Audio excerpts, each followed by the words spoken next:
여러분들이 보셨습니다. 그리고 내 입으로, 내 코로, 내 눈으로 보이는 그런 하나님의 은혜를 경험했습니다. 이제 귀로 듣는 하나님의 말씀 시간입니다. 여러분에게 몇 가지 사진을 보여드립니다. 저 사진은 세월호 때 사랑하는 분을 잃고 슬퍼하는 유족의 사진입니다.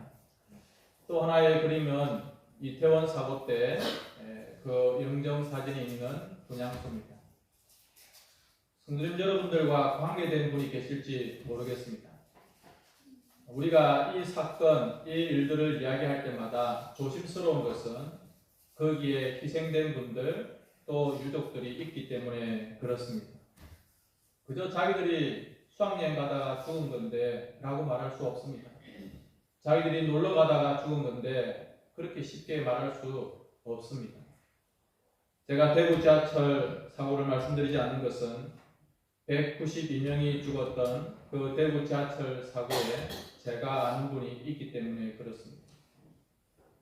성도님 여러분, 우리는 내 일이 아니라고 너무 쉽게 이야기할 때가 있습니다.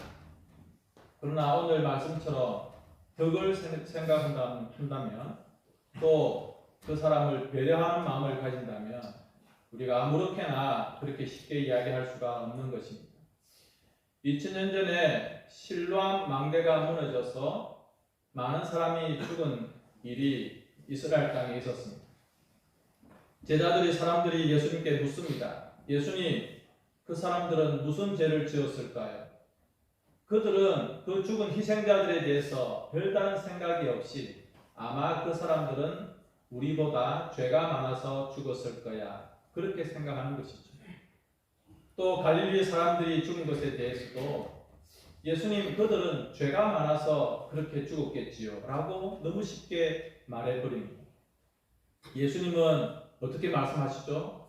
너희들도 만일 회개하지 아니하면 이렇게 말씀하십니다. 얼마 전에 우리 경주 암곡 지역에 큰 물난리가 났습니다.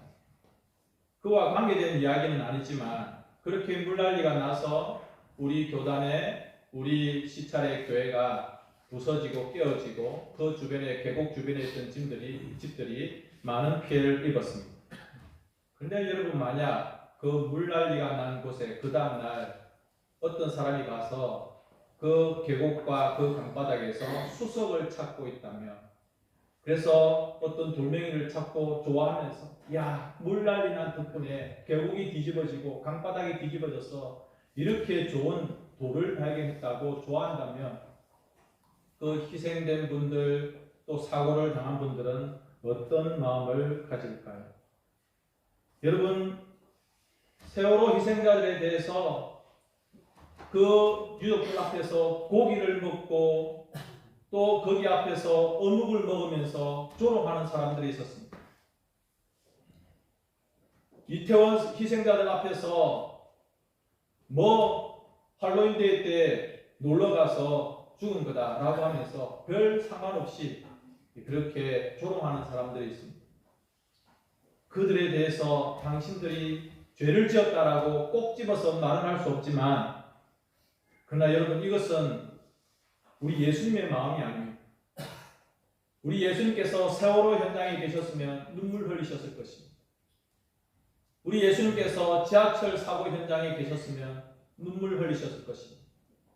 우리 예수님께서 삼풍백화점이 무너진 그 자리에 계셨으면 그 희생된 자들 함께 끌어안고 눈물 흘리셨을 것입니다.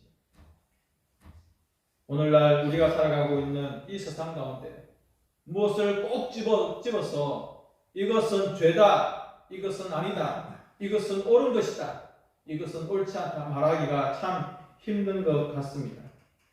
그러나 여러분, 오늘 우리가 보고 있는 이 말씀을 보면 이것이 불법한 것이냐, 혹은 이것은 괜찮은 것이냐, 이것은 좋은 것이냐, 이것은 나쁜 것이냐, 그런 것들에 대해서 또 하나의 주님이 주시는 기준을 볼 수가 있습니다. 23절 말씀인데요. 23절에 말씀하시면 이 말씀은 무슨 뜻이냐면 모든 행동, 그 모든 일들이 무엇을 말하느냐? 이것이 죄인가? 이것이 정당한가? 이것을 우리가 생각하면서도 또 하나 기억해야 될 것은 무엇이냐면 이것이 덕이 되는가? 이것이 그 사람을 배려하는 것인가? 라고 하는 것을 생각해야 됩니다. 2000년 그때쯤에 송도에 있는 고려신학대학원이 천안으로 이전을 했습니다. 그때 제가 학교를 다니고 있었는데 여러분들도 기억하실 수 있을 것 같습니다.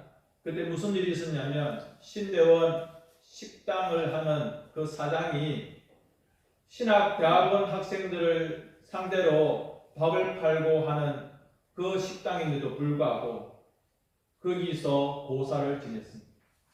신학대학원에서 돈 많이 벌게 해달라고 돼지 머리를 걸어놓고 제사를 지냈습니다. 그 사장은 생각을 굉장히 잘못한 겁니다. 적어도 자기 자신이 밥 장사를 하고 신학대학원 학생들에게 밥을 팔아서 돈을 벌려고 한다면 그런 행동을 해서는 안 됩니다. 그런데 아무런 생각이 없이 신학대학원 그 식당 자리에서 돼지머리를 갖다 놓고 고사를 지냈습니다. 우리 학생들이 몰랐으면 아무 일도 없었을 것입니다. 그런데 우리가 알았습니다. 그래서 밥을 먹지 않겠다고 차라리 천안 시내에서 도시락을 배달해서 먹을지언정, 심지어 어떤 학생은 학우들은 금식하면서 이 일을 따지고 들었습니다. 여러분들 어떻게 생각하십니까? 그 사장 자체는 범죄한 것은 아닙니다. 자기는 불신자고 늘 그렇게 해왔기 때문에 그렇게 식당 앞에서 고사를 지냈습니다. 그러나 적어도 밥을 팔아먹는 그 대상자들이 신학대학원의 학생들이고 거기가 하나님을 배우고 성경을 배우는 학교라고 한다면 그런 행동은 하지 말아야 되죠. 우리 학생들이 너무 심하게 행동을 했습니까? 금식을 하고 그것에 대해서 사과를 요구하는 것은 잘못되었습니까? 이제 2000년 전 고린도 교회로 우리가 한번 가보고자 합니다. 지금 배경이 되고 있는 이 말씀이 뭐냐면 고린도 교회에 다니는 성도들은 두 종류가 있습니다. 한 부류는 어떤 분들이냐면 정통적인 유대인들, 자기 부모님 때부터 계속해서 유대교를 믿었고 그러다가 예수님을 믿게 된 사람들입니다. 이 유대인들은 성경 율법에 나와 있는 대로 무엇을 먹어야 될지 무엇을 안 먹어야 될지 음식에 대해서도 굉장히 엄격한 사람들입니다. 그런데 그 당시 고린도 지역의 시장에 나오는 모든 고기들은 일단 어디에 바쳐지는가 하면 신전에 바쳐져서 신전에서 제사를 지내고 시장에 나오는 고기들입니다. 그래서 이 그리스도인들은 이 고기는 절대 먹을 수 없는 사람들입니다. 두 번째 부류의 사람들은 뭐냐면 그 지역에 오랫도록 살고 있어서 이 고린도 문화에 굉장히 익숙한 사람들입니다. 그래서 시장에 나오는 그 고기가 제사를 지냈는지 안 지냈는지 그런 거 따지지 않고 고기를 먹는 사람들이 있었습니다. 여러분들은 어떻게 생각하십니까? 이 두 사람이 굉장히 잘못되었습니까? 오늘 우리에게 주는 여러 가지 생각들이 있습니다. 여러분, 그 고기가 어디에서 나온 것을 알고 내 양심에 이것을 먹으면 안 되겠다 하면 안 먹으면 되는 겁니다. 그리고 그 고기가 뻔히 그렇게 제사를 지내고 나오는 고기지만 자기 양심에 전혀 꺼리낌이 없어서 늘 평소대로 그냥 그렇게 구입해서 먹는 것에 대하여서도 그것은 자기 자유입니다. 그런데 어떤 사람이 나를 초대했습니다. 근데 그 사람은 나를 초대해서 고기를 대접하고 음식을 대접하면서 속으로 나쁜 마음을 가지고 있습니다. 이거 제사 지낸 음식이다. 이거 신전에 드려졌던 음식이다. 먹어라. 여러분 그 사람의 의도가 뻔히 보입니다. 그러면 자유하는 마음으로 자유야. 나는 예수님 안에서 뭐든지 자유할 수 있어. 뭐 고기가 제사를 드렸든지 신전에 올라갔던 고기든지 뭐 그런 거 신경 쓰지 않아 라고 먹을 것인가? 아니면 그 사람의 그러한 의도를 알기 때문에 먹지 않을 것인가? 또 다른 이야기입니다. 어떤 불신자가 그냥 기쁜 마음으로 고린도 교회에 다니는 성도를 자기 집에 초대했습니다. 그리고 정말 순수한 마음으로 식사를 제공하고자 합니다. 고기가 나오고 여러 음식이 나왔습니다. 그러면 그 나를 대접하는 사람의 양심을 위해서 묻지 말아야 됩니다. 그 음식, 이 고기 어디서 나왔냐고, 어디서 도살했냐고, 이거 혹시 신전에 들어갔던 고기 아니냐고, 나를 뭘로 보고 이 고기를 주냐고 그 사람에게 공격하고 야단치면 그 사람은 마음을 다칩니다. 자기는 순수한 마음으로 그렇게 대접하려고 했는데 이렇게 묻고 따지면 그 사람은 교회 다닐 마음, 예수님 믿을 마음이 사라지게 되는 것입니다. 마음의 문을 닫아버리는 것입니다. 시간이 길지 않기 때문에 몇 가지만 제가 말씀을 실질적으로 드립니다. 서울에 통합교단 교회가 아주 큰 교회가 있었습니다. 교회 청년들이 당회에 건의를 했습니다. 목사님, 장로님, 우리 청년들이 이번에 정말 열심히 해서 우리 젊은 청년들, 친구들 초대하려고 큰 전도 집회를 하려고 합니다. 본당을 빌려주십시오. 그러니까 목사님과 장로님들이 너무 기쁜 거예요. 그래, 그렇게 해라. 그래서 목사님과 장로님이 본당을 사용할 수 있도록 했습니다.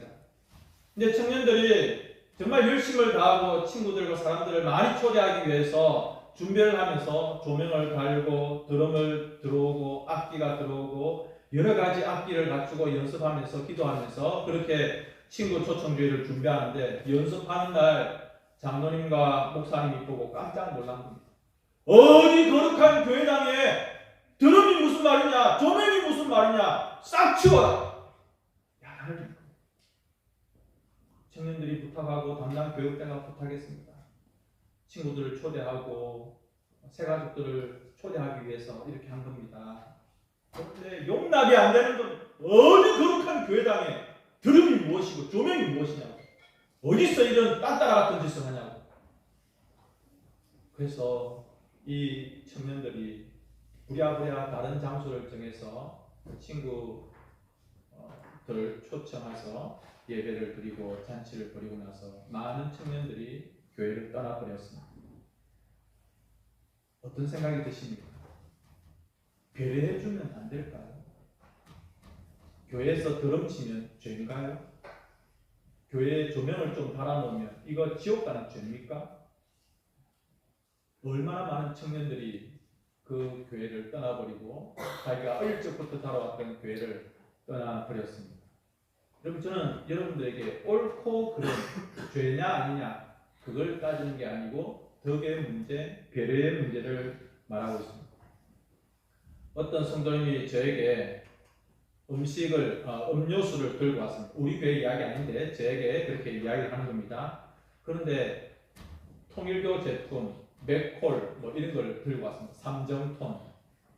어떤 분이 전혀 모르고 그저 그걸 들고 왔습니다. 근데 제가 그분이 그런 것도 모르는 분인 줄 알면서 그분에게 목사를 뭐로 보고 통일교 제품을 들고 옵니까? 라고 화를 내면서 그 사람을 꾸짖어야 됩니까? 그렇지 않습니다. 그 사람이 모르는 분이면 그냥 받아주는 겁니다. 이게 덕의 문제이고 배려의 문제입니다. 그런데 그 사람이 나를 골탕 먹이고 목사를 아주 시험에 빠뜨리게 하기 위해서 그것을 들고 왔다고 한다면 목사는 당연히 거부를 해야 되는 것입니다. 술, 담배 이야기를 할까요? 우리 한국 교회에도 요즘 술과 담배에 대해서 자유하는 분들이 많이 계십니다. 술 먹는다고 지옥 가거나 담배 핀다고 죄가 되는 것은 아닙니다. 아니, 외국 교회는 목사도 담배 피고 목사도 술 마시는데 왜 한국 교회만 이러냐고 그렇게 말하는 분들도 계십니다. 그러나 여러분, 보통 초신자들이나 불신자들이 기독교인들을 존경하는 이유 중에 하나가 그래도 교회 다니는 사람들은 술을 안 하거나 담배를 안 한다라고 그렇게 알고 있습니다. 그래서 존경하는 부분도 없지 않아 있습니다. 성도님 여러분, 내가 충분히 자유할 수 있습니다. 나 교회 다니지만 담배 펴. 내 교회 다니지만 술 한 잔씩 해. 충분히 자유할 수 있는 문제입니다. 그러나 그것 때문에 누군가가 상처를 받고 그것 때문에 누군가가 불편해한다면 내가 그 내 자유함을 절제하고 제한할 수 있어야 되지 않겠습니까? 내가 그렇게 하는 행동과 모습 때문에 다른 형제에게 걸림이 되면 안 된다는 겁니다. 작은 소자 하나가 실족하면 연자맷돌을 걸고 어디에 던져지라고요? 물에 던져지는 겁니다. 여러분, 이것을 우리가 생각할 때 우리가 살아가면서 얼마나 말과 행동을 조심해야 되는가라고 하는 겁니다. 제가 존경하는 목사님 중에 한 분이 교회당 주차장에 본인이 주차할 수 있는 공간이 있습니다. 사실 이거 좀 그렇지만은 그냥 교회에서 이 자리는 목사님이 항상 주차하십시오. 근데 그분은 주차할 때에 자기가 내릴 수 있는 공간을 최대한 좁게 합니다. 자기 옆에 다른 분들이 차를 댈 수 있도록, 그리고 주차하면서 내릴 때 편하게 내릴 수 있도록. 제가 자주 보는데 그분은 주차를 하고 나서 문 공간이 여기밖에 안 됩니다. 그러면 조금 열고 몸을 이렇게 해가지고 겨우 빠져나와가지고 문을 살짝 닫습니다. 이게 배려라고 하는 겁니다. 늘 주차 공간은 넓을 수 있고 본인이 담임 목사이기 때문에 얼마든지 할 수 있을 것 같은데 그렇게 배려하는 것입니다. 우리 주변에 좀 뚱뚱하고 몸이 큰 분이 계십니다. 그건 사실입니다. 근데 그분한테 너 왜 그렇게 뚱뚱하고 그렇게 몸이 그러냐, 공부를 못하는 사람들이 있을 수 있습니다. 사실입니다. 근데 너 왜 그렇게 공부를 못하냐, 이 뭉충아, 가난하고 힘든 분들이 계십니다. 너 왜 그렇게 못 사냐? 왜 그렇게 가난하냐? 이렇게 말하는 것은 배려하는 마음이 없는 것입니다. 23절과 24절의 말씀, 우리가 정당하다고 생각하는 일을 할 때에도 그것이 나의 유익이 아니라 다른 사람을 위한 유익이 되어야 되는 것입니다. 제가 아까 대구 지하철 사고를 말씀드리지 않았습니까? 제가 아는 사람이 거기에 포함되어 있습니다. 아유, 그거 그냥 사고지 이렇게 보상 많이 받았다더라. 그래서 했다더라. 이렇게 우리가 툭툭 뱉어버리는데 만약 내 옆에 그 말을 듣는 분 중에 그 사고 당사자 유족들이 있다면 그분은 마음의 문을 닫아버릴 것입니다. 야, 저 사람 교회 다닌다고 하더니 정말 마음 못됐네. 여러분, 한국교회가 최근에 너무 힘든 이유 중에 하나가 뭐냐면 공감을 안 하는 겁니다. 세월호 희생자들을 보면서 한국교회가 아파하지 않아요. 이태원 사고 희생자들을 보면서 한국교회가 아파하지 않아요. 우리 예수님은 아파한다니까요. 우는 자들과 함께 울으라고 말씀했습니다. 아파하는 자들과 함께 아파라고 했습니다.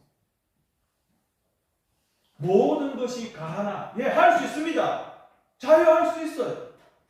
그러나 그것이 덕이 되는 것. 내가 모든 것을 할 수 있습니다만 예수 그리스도 안에서, 그러나 그것이 그 사람에게 유익이 되는 것. 항상 생각해야 되는 것입니다. 좀 안 좋은 그림 중에 하나인데, 지하철에서 전도하는 어떤 사람이 중이 앉아 있으니까 그 중머리 위에 손을 올리고 주 예수를 믿어라, 예수 천당 보신지요. 이렇게 하면 그 지하철 안에 타고 있는 사람들이 얼마나 힘들어할까요? 지금 사진에 보시는 이분은 6.25 전쟁 때 한강 다리가 끊어지고 마지막 남아있는 나룻배에 몸을 실었습니다. 그런데 배에 사람들이 가득 차서 뱃사공이 이렇게 해서는 우리가 강을 건널 수가 없습니다. 한 명만 좀 내리십시오라고 하는데 여러분 누가 내리겠습니까? 그 유교 다리가 끊어지고 이제 이 배로 자기가 강을 건너가야 살아나는데 근데 등치가 있는 저분이 내렸습니다. 그때 이 장면을 지켜보던 이화여대 교수님 한 분이 이 장면을 글로 적어서 신문에 올렸습니다. 강에서 내려서 한강변으로 쭉쭉쭉 간 그 사람의 모습에서 자기 자신은 예수님의 모습을 보았다는 겁니다. 나중에 너무 궁금해서 배가 떠날 수 있도록 자기의 자리를 비우고 그렇게 배를 떠나게 했던 그분이 누군가라고 조사하고 조사했더니 바로 평양신학교를 졸업하신 주태일이라고 하는 분입니다. 이분은 신학교를 졸업하고 목회자가 아니라 작가의 길을 가셨다고 합니다. 여러분 훌륭한 그리스도인의 삶의 모습은 어떤 것일까요? 내가 얼마든지 자유할 수 있습니다. 그러나 남의 유익과 덕을 위해서 나의 권리를 내려놓고 나의 어떤 자유함을 절제할 수 있어야 되는 것입니다. 우리 예수님은 그런 분이셨습니다. 예수님은 자신을 내어놓고 그리고 완전히 포기하신 분이십니다. 쓸쓸히가 아니죠.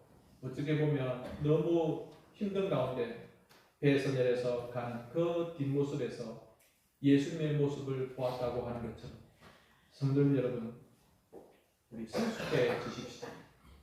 그리고 말과 행동을 조심스럽게 하십시오. 나중에 나의 말과 행동이 마지막 심판 자리에서 예수님께서 물으실 것입니다. 너 그때 왜 그 말을 했니?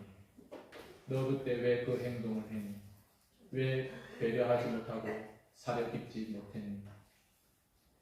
우리 예수 믿는 사람들이 정말 덕을 건덕이라 하죠. 건덕. 덕을 세우는 일들을 할 때에 이것이 얼마나 주님 보시기에 아름다운 모습이 되어서 향기가 되어서 이웃들에게 복음의 좋은 모습이 되어질까. 오늘 이러한 모습으로 살아가실 수 있는 우리 성도님들 되실 수 있기를 예수님의 이름으로 축복합니다. 함께 208장 찬양 드리고